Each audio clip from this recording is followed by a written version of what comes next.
Hello everyone, আজি আমি discuss কৰিবলৈ ওলাইছো Fibonacci series টো Fibonacci series টো actually কি হয় Fibonacci series হল এইটো হল Fibonacci series ইয়াত Fibonacci series ত আহে 0 1 1 2 আহিব তাৰ 3 আহিব 5 আহিব 8 আহিব 13 আহিব এই series টো কেনেকৈ বনাই আমি চাও প্ৰথমে ইয়াৰে প্ৰথম সিৰিজৰ নম্বৰ দুটা 0 1 এটা ফিক্স থাকে থাৰ্ড এলিমেন্ট টো হ'ব কি এই ইয়াৰ আৰু ইয়াৰ প্লাস 0 1 প্লাস কৰিলে আমি 1 পাম এটা এই নম্বৰটো উলিয়াবৰ কাৰণে সাপোজ 1 2 3 4 নম্বৰ এলিমেন্ট উলিয়াবৰ কাৰণে আমি কি কৰিব লাগিব এই নম্বৰটো প্লাস কৰিলে আকৌ এই নম্বৰটো পাবৰ কাৰণে আমি কি কৰিব লাগিব এই নম্বৰটো আৰু এই নম্বৰটো আমি প্লাস কৰিব লাগিব সো আমি কি কৰিলো এটোত মানে এনেকে গুটি বস্তুখিনি উলাই যায় এতিয়া 13 টো উলিয়াবৰ কাৰণে কি কৰিলো 5 আৰু 8 টো প্লাস কৰিব লাগিব তো তেনেকে এনেকে গুটি সিৰিজটো গৈ থাকিব এটো হল Fibonacci series এতিয়া আমি Fibonacci series টো লিখিবৰ কাৰণে এটা program easy programming এটা লৈ লৈছো আমি চাও programming টোত কি হয় First of all, we have a function defined function defined Fibonacci fib na n বুলি এটা function লৈ লৈছো আমি ফাংশনৰ ভিতৰতে কামটো কৰিব লাগিব তো ফাৰ্স্ট আমি এলিমেন্ট দুটা লৈ লৈছো 0 1 এইটা যেহেতু ফিক্স থাকিব সো 0 এলিমেন্ট কিটা আমি লৈ লৈছো a এলিমেন্ট হল 0 b এলিমেন্ট হল 1 এতিয়া আমি 0 1 প্লাস কৰিলে আমি এই থাৰ্ড এলিমেন্টটো পাম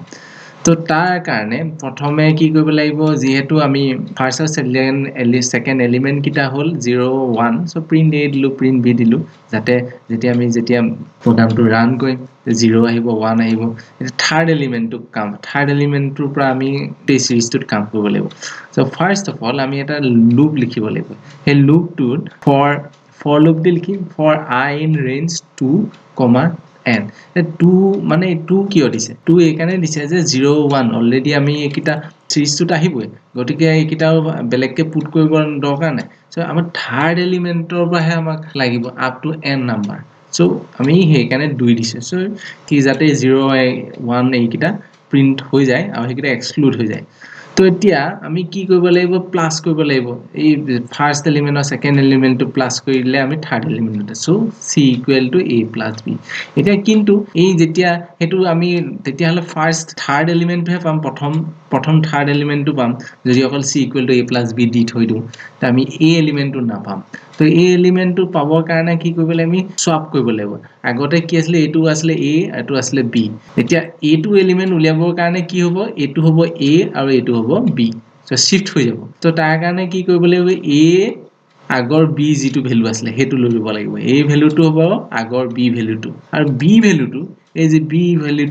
b ভ্যালুটো হ'ব তাৰ c ভ্যালু এতিয়া মই যদি এই নাম্বাৰটো যদি 3 নাম্বাৰটো কাৰণে আমাক ক্লিয়াৰ কৰিব কাৰণে a ভ্যালুটো হ'ব কিমান 1 b ভ্যালুটো কিমান হ'ব b ভ্যালুটো হল আগতে আমি যে ক্যালকুলেট কৰিছিলো c ভ্যালুটো হেতু ল'ব লাগিব সো হেনেকে আমি কৰিব লাগিব তাৰপিছত প্ৰিন্ট c কৰিম প্ৰিন্ট c কৰাৰ পিছত আমি ফাংশনটো দিম ফাংশনটো দি পেনি গটে প্ৰিন্ট আউট কৰিম সো আমি চাই লওঁ এনেকে প্ৰগ্ৰামটো চলে হেৰি বস্তুটো চাই লওঁ আমি এতিয়া লিখিব পাৰো 12টা এলিমেন্ট লোৱা সাপোজ এতিয়া তাৰ কাৰণে কি কৰিব লাগিব এটো 12 লিখিলো shift f10 দবালো shift f10 দবালে আমাৰ প্ৰগ্ৰামটো ৰান হৈ যাব গতিকে আমাৰ এলিমেন্ট বিলাক ওলাইছে আমি ইউজাৰ ইনপুট দিও কামটো কৰিব পাৰো ইউজাৰ ইনপুটটো দিলে এনেকুৱা কৰিব পাৰো আমি ইউজাৰ ইনপুটটো জাস্ট এনেকাটা পুট কৰি দিব পাৰো এনেকে ইউজাৰ ইনপুট দিলু তাৰ ঠাইত এটো আৰু n কৰি দিলেই হ'ব তেতিয়া আমি প্ৰগ্ৰামটো অটোমেটিকলি চলি যাব এতিয়া আকৌ আমি shift f10 দবাই কামটো কৰিব লাগিব shift f10 দবাই আমি ৰান কৰিব লাগিব প্ৰগ্ৰামটো shift f10 দবালো n ৰ ভ্যালুটো পুট কৰিবলৈ কৈছে n ৰ ভ্যালুটো আমি 12 পুট কৰি দিলো সো 12 পুট কৰিলে এই গুটি সিৰিজটো আপ টু 12 এলিমেন্ট টা আহি গল 12টা এলিমেন্ট ললকে যি আছে এটো আমাৰ আহি গল সো এইটোই আছিল Fibonacci series তেনেকে আমি বেলেগ ধৰণৰ সিৰিজও উলিয়াব পাৰো so thank you very mass